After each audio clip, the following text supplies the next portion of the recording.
Okay, so I brought in Chingosim to kind of discuss a very, very important and interesting topic that came up this week. There are a lot of interesting things that happened this week, but I would say, well, let's just focus on one and really, really dive deep into this for the week.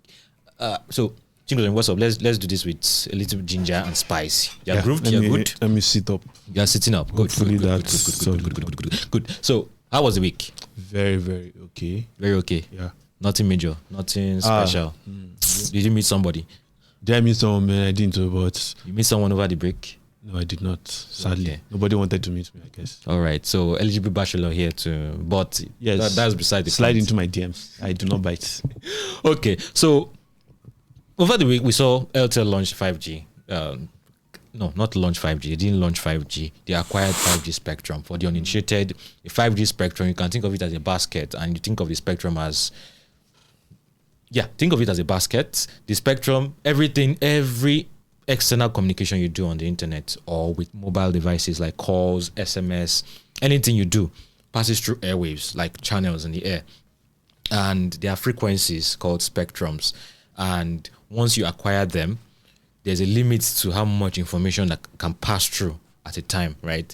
So let's say when you acquire them, you had 0 users. Now you now have 1,000 users. That spectrum will be overloaded, so you need to acquire more spectrum in whatever brand. And this spectrum is usually regulated by the telecom regulator of that country. So for Nigeria, is the NCC, the Nigerian Communications Commission. The other telecom regulators all over the world. And there's an international body that controls everything, which is the International Telecommunications Union. It's the agency of the UN that controls everything related to technology. So be it satellites, radio, TV, everything. They are the ones that determine the international standard. So, but 5G, a lot of conversations around it, a lot of excitement, but are you excited? Not so excited. So I am more focused on how people can use something now than maybe the future. But yes, I get that the future is also important. So I wouldn't say I'm particularly excited, just cautiously optimistic. Why? Personally, no personal story, like your experience with what personal experience is making you feel this way. So first of all, you for a major part of the week, I've had trouble with connecting to the internet. Which network do you use? Let's expose them. MTN. Yes. Okay. So I've had issues connecting. Do you have an Airtel line?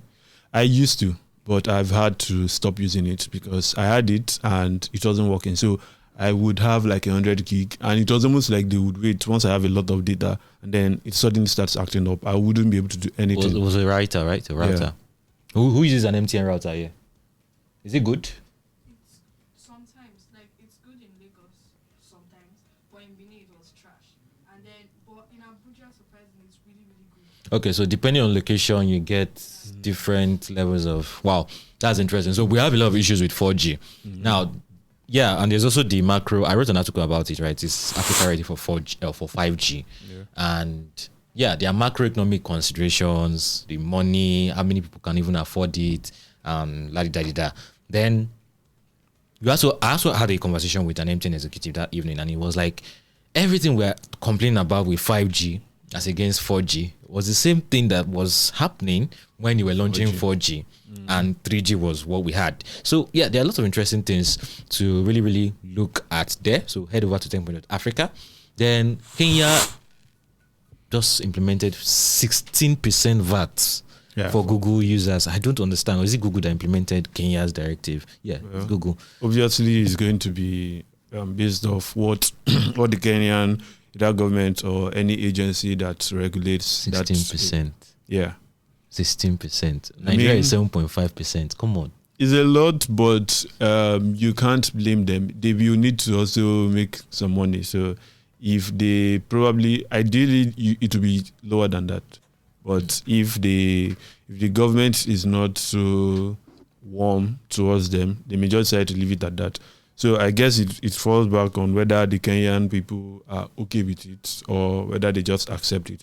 If they do not accept it and maybe people make some moves to get it reduced, then possibly to be reduced. But from Google's end. All right. So check out more stories on Techpoint Africa, or better still, subscribe to Techpoint Digest. Lots of juicy stuffs and a fun and engaging way to start your morning.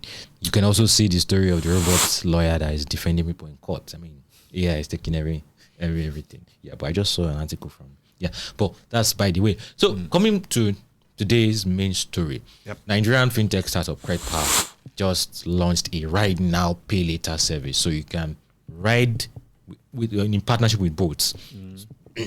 So you can ride with boats and pay later. Yes. Why? So this was also the same question I had when I heard it. Why would I want to ride now and pay later? But the idea is you get to coordinate your finances.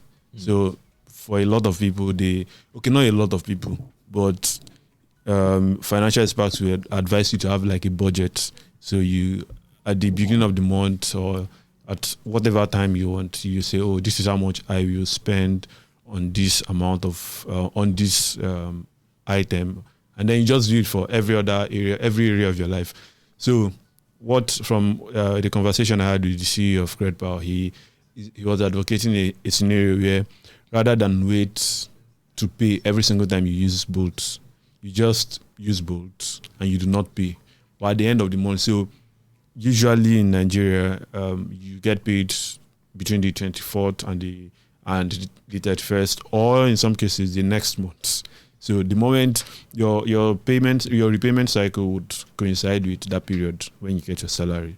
So it's for salary earners. Yeah, it's for salary earners. So I considering the way CredPal works, I also assume that it's not just salary earners, but maybe people who have a regular source of income, probably entrepreneurs or something like that. But I guess salary earners will be the bulk of the users. Is there an income threshold for you to use this service? Well, none that I can think of. But with the way buy now pay later startups work or services work, I'm going to assume that applies here. So you will not. Everybody has like a credit limit. So I think I signed up to see how it works, and I already have like a credit limit myself. So I've not conducted any transaction yet. So I assume that when I conduct any transaction with some level of frequency, then it increases. It's just the same way that your bank, the first day you open an account, you don't get loans. But maybe after 6 years, they know that, okay, this guy is... well, or maybe a few months, they realize that this guy has a steady flow of income, and then they decide to extend loan services to you. So I believe that's how it's going to work. So if you make 600,000 naira and I make 100,000 naira, we can't possibly be spending the same amount of money on both, or we can't have the same credit limit. So everybody has like their own credit limit based on their spending power or purchasing power. Okay, so 6 years. First Bank, we've been doing this for 8 years. Come on. Well, I'm here. UBA, we've been doing this. Well, no problem. Yeah. Okay. So everybody can use this service now. Everybody on board. So if you want to know, well, not everybody on board, but because you have to come through CredPal. So technically everybody on board can use it, but you need to go to CredPal, you sign up, and once you download the app, you'll see there, I think when you go to more, you'll see Bolt right now. So it's called Ride On, but on the app you won't see it as Ride On. So you just click on it, and then you put in your phone number that you signed in with for Bolt, or signed up for Bolt with, and you put your email and just three contact details, and then you're good to go, connected to Bolt. Okay. You can do that. Okay, so you can check out the article for more details, but I'm just concerned about it's not creating a culture of debt instead of staying in my house. And I will not go out because I can do buy now pay now pay later. You decide to do that. Well, there would always be that. What if I go above my budget? Well, if you go above your budget, that's your problem. But you can't go above Bolt's or CredPal's limit for you. Okay, I can't go above. Yeah. So the moment you do that, you would have to pay out of pocket for that. So the thing is, when you do that on Bolt, you will now see CredPal as a payment option. So it means that you can also take rides without CredPal as a payment option. And the idea is that it helps to like fast track digital payments on Bolt, and also drags a lot more people to come over and use CredPal. So it's a very good way to get more customers. All right. So that's an interesting one. So thank you very much, Ogheneruemu, for coming on the show today. Yes, and thank you for having me. Yeah, CredPal. Well, I'd like to see how this plays out. Yeah, you there's an article on it on the website, and I actually want to know what people think. But there's I'm also working on another one that would explore, not right now pay later, but just explores the whole right now pay later service in Nigeria. So okay, so yeah, we'll be talking about right now pay later, and let's just go and have a little fun, and let's just zoom out of the regular Techpoint podcast setting. So today I have with me Precious Mogoli. He's the man behind every article you see on Techpoint. Even if you don't see his name, just know that Precious's hand is there. So he's he's our lead sub-editor and also the director of SME Clinic by Techpoint. But what brought him on this podcast is not his sub-editing skills. It's not his job with SMEs in Nigeria, but it's rather his love for sports, not just sports, football. So today, we're going to be discussing a very, very interesting topic about the World Cup, football, and maybe talk about the GOAT conversation. Please, everything I say or he says should not be seen as Techpoint's opinion. before we... So Precious, welcome to the podcast. Thank you for having me. Yeah, so how did this happen? Okay, so Intelligence by Techpoint was talking about possible discussion points when the World Cup started. And between Yinka and Abiodun, they were coming up with stats that they could put out over the course of the World Cup. And Chimgoziemba and I happened to be in the office when they were having that discussion, and we were helping them fine-tune what could go out, because neither of them can tell a football from a volleyball. So we helped them with that. And in the course of the discussion, a light bulb went off in Yinka's head, and he was like, can we do a mini report about this? Okay. Do you think people would be interested in reading it? So that was how it came about. Okay, so for this mini report now, what kind of statistics can we find? Okay, so the thing with football stats is you can hop on Google and search for any particular stat. But what we are doing is bringing what we've considered interesting stats about the World Cup since Uruguay in 1930 up to the recently concluded one in Qatar. And we've put them together. So instead of finding the first red card in World Cup history on its own, you can find that and other things that we've put together. Yes. So the first winner of the World Cup, winner of the first World Cup. No, that those are things that people can easily search for. One of the things you will find here. Probably we should just jump into the goat meat before we. Yeah, before that, before the goat meat, is it just for football lovers or just anybody can? So, interestingly, less than an hour ago, I was listening to Abiodun and Yinka talk, and I was impressed. We had somehow made them converts, enthusiasts out of them, and they were having discussions that I don't think before the World Cup started they would have had. So, to answer your question directly, it is primarily for football lovers, but those who want to find out what the hype is about can actually dive in also. Okay, so the main gist from this now, I'm sure it's going to cause a lot of controversy. The goat meat you were talking about. Before we go to the goat meat. We have not got to the goat meat yet. Okay. Before we go to the goat meat, one of the things that we discuss in it is the tech used. Okay.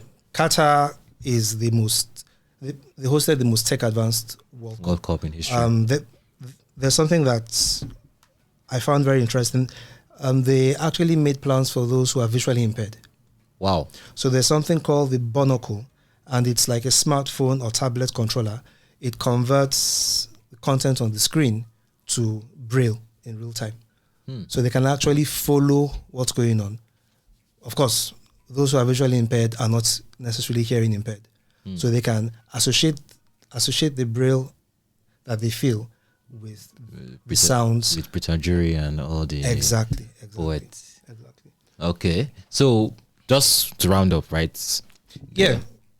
The GOAT conversation. Okay, so one of the interesting stats we have is that of the four people constantly mentioned in the GOAT conversation, greatest of all time, you have Pele, you have Maradona, you have Messi, and you have Ronaldo. Only Pele has scored more than 5 goals. Your beloved Ronaldo and you didn't have to bring him up, but go on. And my beloved Messi combined haven't scored up to 5. Even with this last World Cup. And I'm very happy to say that Ronaldo has not scored any at all. World Cup knockout goals, Ronaldo hasn't scored any. So oh my God. Yes. Choosing your GOAT is a lifelong ambition, and I stick with it. Ronaldo remains my GOAT. That's why he's in Saudi Arabia. He's making the money. He's not a businessman, he's a footballer. He's making the money. He has done all he has to do in Europe. Your GOAT still has like 2 years. When he was giving interviews with Piers Morgan, you were not saying all of this. I beg you, forget that. Yes, and he chose the money. Top he has European done everything. club. Yes. He chose the money. You guys can cut us off when you like, but I'm not doing this. Okay, guys, thank you very much, Precious, thank you very much. I was pointing to the camera, but thank you very much, Precious. Thank you for having me. And thank you for listening to us to this point, and let us know what you think about the GOAT conversation. I don't think the debate has ended. My GOAT is still the GOAT, Ronaldo, but let us know what you think. If anybody can ever replace Pele, I still think about that once in a while. You asked me immediately after Messi won the World Cup, and I said Pele is the GOAT, but that's fine. But yeah, you can reach out to us on the comment section, and also reach out to us directly, podcast at Techpoint Africa. You can find us on YouTube, Instagram, TikTok. And for the audio lovers, you can also find us on Google Podcasts, Apple Podcasts, Spotify, Stitcher, iHeartRadio, and anywhere else you get your podcasts. And see you some other time. Something? Yes, please. I forgot to mention that this will be dropping next week. Okay. And for those who would love to read the report, you can get it by subscribing to intelligence.techpoint's newsletter. Okay. And then once it drops, you'll get it in your inbox. So what's the website to subscribe to the newsletter? That's intelligence.techpoint.africa/newsletter-sign up. Okay. That's intelligence.techpoint.africa. You will see the other things there. Thank you very much. All right, guys. See you some other time.